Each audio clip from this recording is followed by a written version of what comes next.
তোমার জিনিস এসো, আমি তখন থেকে ওয়েট করছি, বাড়ি থেকে বেরিয়ে এলাম। দাও দাও, কি গরম পড়েছে, দাও।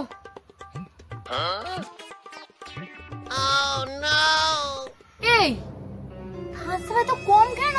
আরে বলো না, আরে দোকানদার কেনার পরে বলছে দাদা বেশি নাড়াবে না, খুললেই পড়ে যাবে। তারপর তুমি কি করলে?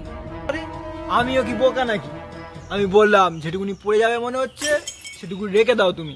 রেখে দিল? আরে বলতে দেখি একটুখানি ঢাললো, কিন্তু আমিও চালাক, আমি বললাম একটু বেশি করে ঢালো। তারপর? তারপর দাও বোতলটা, এই দেখো দেখেছো, এক ফোঁটাও নষ্ট হলো না। বলো हे प्रभु हे हरि राम कृष्ण